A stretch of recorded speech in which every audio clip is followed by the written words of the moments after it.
लिए चलेंगे जहां पर नून लीग की रहनुमा आज़मा बुखारी न्यूज कॉन्फ्रेंस कर रही हैं। इस्तेमाल है और सोशल मीडिया के ऊपर जो पैसों का इस्तेमाल है वो नई कहानी नहीं है। पीटीआई के खास तौर पर अगर पॉलिटिक्स देखें उसमें से अगर पैसे का इस्तेमाल और वो भी ज़कात और खैरात के पैसे का इस्तेमाल और उसके साथ साथ अगर जो ये जाली बॉट्स और कट कॉपी पेस्ट वाली जो पार्टी है, अगर ये वाली क्वालिटीज निकाल दी जाएं तो इनकी पार्टी के पल्ले कख नहीं बचता और ये हम जो है वो रोज देख भी रहे हैं। अब जो एक रीसेंट एग्जाम्पल आई है वो एक कहने को कहा जाता है, एक वेरीफाइड अकाउंट है और वो किसी फॉरेनर के नाम से बनाया गया है, जॉन बर्किंस उनका नाम है। और उस अकाउंट से कल रात से जो है वो एक पोल कराया गया और उस पोल की जो घटिया तरीन हरकत वो ये थी कि उस पोल के अंदर ये तासुर देने की कोशिश की गई, जो 4 ऑप्शंस दिए गए जिसके अंदर ये तासुर देने की कोशिश की गई कि एक तो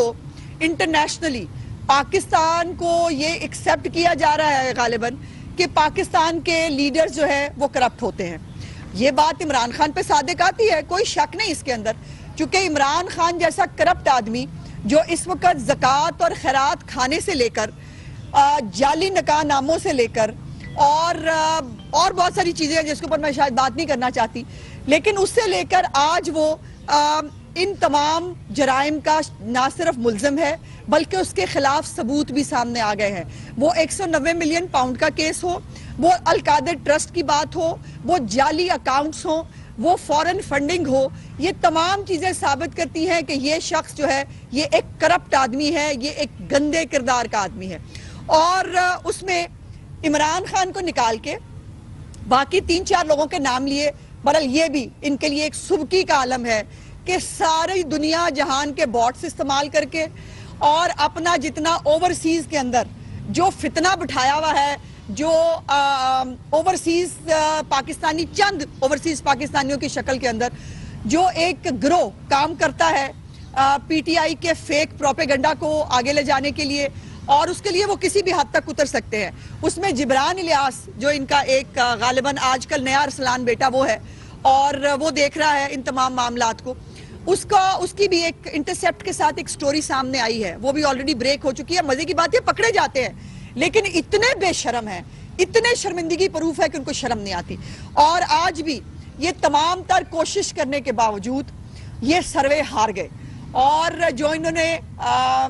हमारी पार्टी के कायद के खिलाफ जो एक प्रोपेगेंडा शुरू किया था उसमें इनको मुंह की खानी पड़ी। ये मैं बता दूं, डिस्क्लेमर दे दूं कि हमने एज अ पार्टी इस पोल के अंदर पार्टिसिपेट नहीं किया। अदरवाइज जैसे ये बॉट्स खरीदते हैं ना, बॉट्स खरीद के उसके ऊपर वोटिंग में डाल देना सबको आता है, हमें भी आता है, लेकिन हमारी पार्टी का असूल है कि हम ये सोशल मीडिया का जो एक धंधा है जिसके अंदर आपको याद होना चाहिए ना, वो 25-25 हजार रुपए के ऊपर अरबों रुपया ये आदमी अपने जो पैसे, जो टैक्स पेयर के पैसे इसने खाए वो, प्लस जो खजाने के पैसे जो थे पंजाब के या केपी के वो, और वहां पर लोगों को भर्ती किया गया था, उसकी डिटेल्स भी कुछ अर्सा पहले आपके सामने आ चुकी हैं, जिसके ऊपर 25-25-30 हजार के ऊपर जो है वो बच्चे भर्ती किए गए थे। और ये पाकिस्तान को बदनाम करने की कोई कसर नहीं छोड़ते। वो आप लसबेला का आपको एक वाकया याद होगा, जिस वाकये के अंदर एयर क्रैश हुआ था और कोर कमांडर कोयटा जो है वो उसमें शहीद हुए थे, उसके ऊपर भी इन्होंने जो एक वतन से दुश्मनी है, जो एक फौज के इदारे से दुश्मनी है इनकी, उसको उन्होंने पूरी तरह साबित किया। और मजे की बात है कि मुकर जाते हैं, फिर मुकर जाते हैं, नहीं हमारा तो कोई लेना देना नहीं, ऐसे ही जैसे 9 मई से इनका लेना देना नहीं है, ऐसे ही जैसे